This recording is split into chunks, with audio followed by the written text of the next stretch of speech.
Professor Longo, you speak about the body-cody problem, or in your beautiful Italian dialect, body-cody problem. What exactly is that? Well, I think that the relationship between body and mind is one of the classical philosophical problems that have obsessed our Western civilization. And since ancient Greeks, we have always deemed mind better, superior, nobler than the body. Always? More or less, more or less. Of course, there have been exceptions, like the Romans had a natural inclination to body care, and they took baths and everything. But Plato, for instance, which is one of the most influential philosophers in our civilization, said that the soul is much nobler than the body, and the body is sort of a cage, a prison for the soul. And then Descartes came, and he said that that was in the 16th century? Yes, in the 17th century. And Descartes said that the body was simply an automaton, a machine, that the really noble part of man is mind. But he had the problem of making mind act upon the body to command the body, and he didn't solve this problem. So we have inherited the idea that, first of all, we are made of two components, body and mind. And on the other side, and second of all, that the body is something inferior, is very inclined to sin, and it's something which is corrupted and that dies. So stay away from the body, and mind is much nobler. But if you stay away from the body, where do you find the mind? Right. This is the real problem. I mean, there has been this sort of false perception of a mind or soul which can stand alone, and that unfortunately has to have a body because otherwise it would be lost in the air, but the body is a nuisance, Well, recently we have begun to realize that body is very, very important, because first of all, it is the basis of our mind, or whatever it is. Without the body, mind cannot exist. And second of all, the body itself is a deposit of knowledge. Not only our mind is able to have knowledge in an explicit linguistic or mathematical, scientific, rational way, but the body itself has a deep knowledge, the knowledge that makes us cross a street full of traffic, that makes us drive a car without thinking of that. Mind is not always present, and luckily, because if we had to compute all our actions in the world, we would be killed immediately by traffic or by enemies or by... So the body is a deposit of valuable, substantial knowledge, and the enterprise of Western civilization, and in particular Western science, has always been the attempt to translate the bodily knowledge into the explicit knowledge of mind. And this sort of translation cannot succeed completely because, as everybody knows, translation is a hopeless task. And so science tries to ignore the body, but it continuously extracts knowledge from the body to make it explicit and linguistic. Yes. So we try to give a linguistic representation of the body and of the world at large. Would you say even that the body also has Erinnerung, what is that has memories? Memories. Yes, yes. When we think of memories, we always think of mental memories, but the body is the deposit, the store of all our experiences. Yes. The body doesn't forget anything. And probably this is why the body dies, because it accumulates so many experiences, so many memories, it becomes tired. Whereas our mind is able to forget. There is a sort of turnover of memories. The new memories sort of take the old ones away, and there is a continuous change and turnover. Whereas in the body, everything gets accumulated, and the body doesn't forget anything.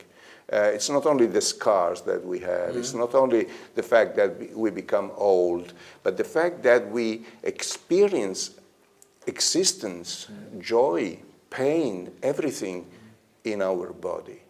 And I believe that there is no separation between body and mind, but the body is the obscure store of our life. So even the metaphor, when you're talking about the body being containing, being a deposit of mind, is a little bit off the point, talking about the body being deposit of the mind. Yeah, because there is no clear distinction. No clear distinction. Once people thought that the brain was commanding the body. But this is not true. The body is commanding the brain also. There is a sort of feedback, convolutional relationship between the different parts of our body, and brain is a part of our body, and the body is a part of our brain. So that's the body problem. What's then with the body? The body. Yes. Well, if you consider artificial intelligence, artificial intelligence appeared around 56 last century, in the 50s. And people coined this curious saying, artificial intelligence, meaning more intelligence than artificial. Now we understand that it was better to stress artificial than intelligence, because machines have a different kind of intelligence with respect to humans. The ambition was to create an intelligent machine, and to create an intelligent machine, they tried to mimic human intelligence. But of course, human intelligence is something that is very difficult not only to define, but also to detect, to inspect. Where is my intelligence? I think it's diffused, not only in my body, but in the environment. Intelligence is a systemic phenomenon. You cannot concentrate. Is a neuron intelligent? No. Two neurons? No. Is the brain intelligent? No. Is the body in it? Well, the body begins to be intelligent, but it needs to be in an environment, to have senses, to have limbs, to be intelligent, to act as an intelligent system. So they isolated the particular performance of intelligence, of human intelligence, which is computation. And they said, well, what does a man when he thinks? He does computing. And so if we can describe this computing by means of algorithms, and we are able to put these algorithms into a machine as programs, then the machine, when running these programs, the machine is intelligent as the man is. Which is, of course, very questionable, very debatable. But they accepted this. And they come up with these machines who are able to imitate a part of our intelligent behavior in the mind, which is computing. Okay, but that's not intelligence. That's by means of digitalization. Yes, computers, digital computers. Yes. When you program them in a proper way, exhibit sort of behavior, and you say this behavior, if shown by a person, would be considered intelligent. So the machine is intelligent. Well, this is okay when you consider formal problems. For instance, logic problems or mathematics problems. Computers are able to switch symbols, to process symbolic knowledge. But when you want the computer to decide or to solve problems relative to our presence in the world, if you ask a computer anything about common language, natural languages, or pattern recognition, or common sense questions, well, the computer is lost. And, and it's very difficult to program a computer into having common sense knowledge. Because we are in the world, and our common sense knowledge is our body, relationship with ourselves and with the environment. But the computer has no environment. No. We are, it's linked to the universe. And if we do not put the universe into the computer, how can he ever know that there is a universe around him? Okay, so there have been two reactions to this sort of limitations of computers. One reaction has been, okay, we see that the formal crunching of computers is not enough to give computers intelligence. So computers need a body. Yes. And we take artificial intelligence and artificial body, and we put them together, and we have the robot. Yes. Okay? And that's one way. That's a quite new endeavor, but it's going on. It's going on. The other way is to sort of dematerialize the body. We do not only code the mind, but we also code the body. Yes. We take the body and sort of transform it into a program itself. Not only the mind, but also the body. Mm-hmm. So everything goes in the air. It's a flurry of bits, both mind and body. The body is in reality a genetic code and nothing else? Yes, this is, to some extent, this is not only, there is more than that. Okay. Not only the genetic code, but the body is developed. The body as it is grown up after the genetic codes have worked out our individual body. We take the body, an adult body, and we transform it into its description. You know, we describe linguistically or mathematically or informationally, or we code the body. Yes. Okay. Can this work? This is the big question of this sort of post-human perspective. I say it doesn't work. Mm-hmm. There is more than information in a body. There is matter, there is energy, there is experience, there is feelings. Some would say this is also information. Yes, but I'm not sure we can transform all these things into flurry of bits, into a sequence of bits. Some people say, well, we already did this for the genetic code. The genetic code is something that, well, people thought that the genetic code was the full description of a person. Yes. Once you give the genetic code, you have the person. That's not true. No. No, because once you have the genetic code, you have to implement it. And when you implement it into matter, into proteins and so on, they interfere with the universe. They get more information. They are not as they should be. They are not as they are programmed to be. There are always perturbations. And perturbations are a part of our life. We are machines, if you want, that live in an environment and which exchange continuously matter, information, and energy.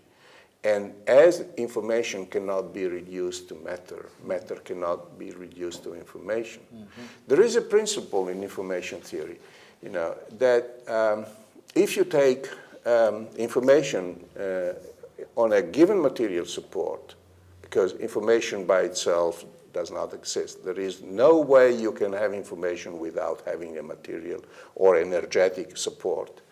But if you take information, well, what is information? Information is the differences between the different parts of this support, or between the successive states of the support.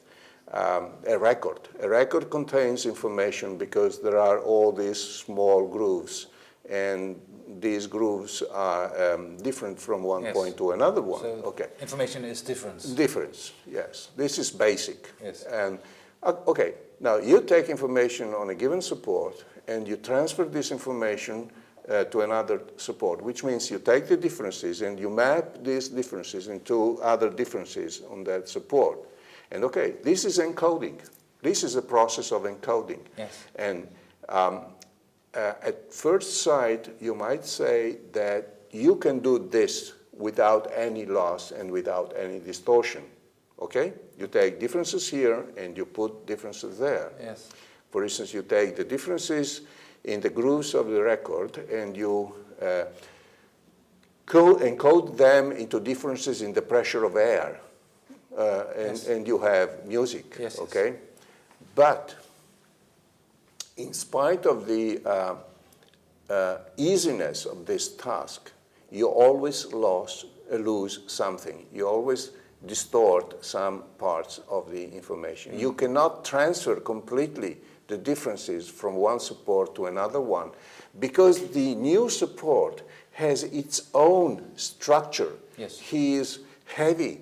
It's difficult to modulate it, so something gets lost. That's why there's never two identical concerts of right. a violin concert. Or, right. There are always and the records are always different. Different from each other. Yes. Yes. Today, with the digital recording, with the digital encoding process, we approach almost perfection because digital is different from analog. Yes. Analog requires that you reproduce the curves perfectly, yes. whereas digital requires that you simply distinguish, yes. say, 0 from 1. That's yes. much easier. And this is a sort of almost perfect encoding processing. But if you take the body is a lot of analog information. Yes. And how can you reproduce the body elsewhere, apart from the fact that it is a huge amount of information? But that's not the problem. The problem is that when you take information out from a support and you try to introduce that into another support, then you get distortions. And you lose a lot of hierarchies. Yes. Information is not flat. Information is hierarchical, is disposed in levels. So when I recall a memory from my brain or from my body, is this information at the same level as the information I have in my hand? I think it's different. There is a sort of a hierarchy. And how can you reproduce the hierarchy when you have this sort of flow of unifilar information to transfer it into another support? It's difficult to conceive of a hierarchy when you make encoding. Would you agree that the ancient judgment of body as something not so good, something we alas have to live with, that contains our mind, that this ancient despise of the body has been taken to new heights in this age of IT and artificial intelligence? Well, in a way, we continue to despise the body. Yes. We continue to privilege information, mind, soul, spirit, rather than the body, which is the base of all this. And we think we can become angels. Yes. Artificial intelligence is an angelic enterprise, or devilish, as you like. I mean, it's pure spirit. And I think that we go on the track that has been established long ago by our ancestors, that spirit is the thing that matters, and matter doesn't matter.